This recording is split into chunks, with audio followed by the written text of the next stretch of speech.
આમ તો આપણા ગુજરાતની અંદર 1600 કિલોમીટર જેટલો દરિયાકાંઠો છે, એટલે કે મત્સ્ય ઉદ્યોગ ખૂબ મોટા પ્રમાણમાં ફેલાયેલો છે. પણ હાલ જ ગેરકાયદેસર એલોઝન એલઈડી લાઇટો વિપુલ પ્રમાણમાં રાખી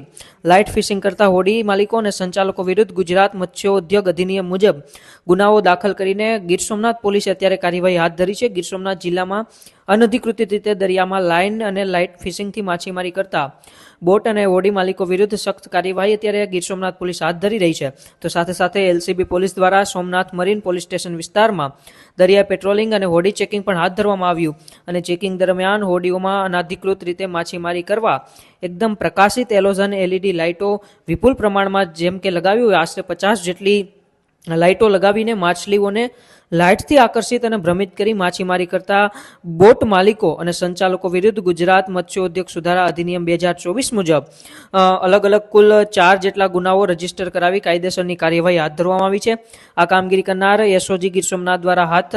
હાલમાં ફરજ બજાવતા ડીએમ કાગડા, ઇન્ચાર્જ પોલીસ ઇન્સ્પેક્ટર એસઓજી અને એમજી પટેલ અને એસઆઈ દેવદાન કુંભરવાડિયા, સાથે સાથે મેરાણમણ પતા ભૂપતગીરી અને મેઘનાની પોસ્ટ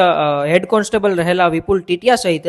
અનેક પોલીસ અધિકારીઓ અને એલસીબીના તમામ અધિકારીઓ ત્યાં પહોંચ્યા હતા અને સઘન ચેકિંગ હાથ ધરીને આ તમામ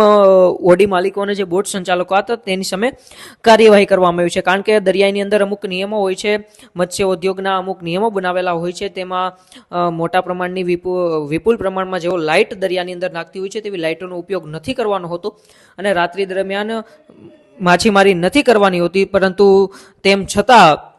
ઘણા હોડી સંચાલકો તે કરતા હોય છે અને રાત્રિ દરમિયાન માછલીઓને અને દરિયાઈ જીવોને નુકસાન થાય તેવી લાઇટો લગાડીને માછીમારી કરતા હોય છે. તો તેની સામે હવે ગીર સોમનાથ પોલીસ અને એલસીબી બંને અત્યારે કાર્યવાહી કરી રહ્યું છે અને સઘન ચેકિંગ હાથ ધર્યું છે.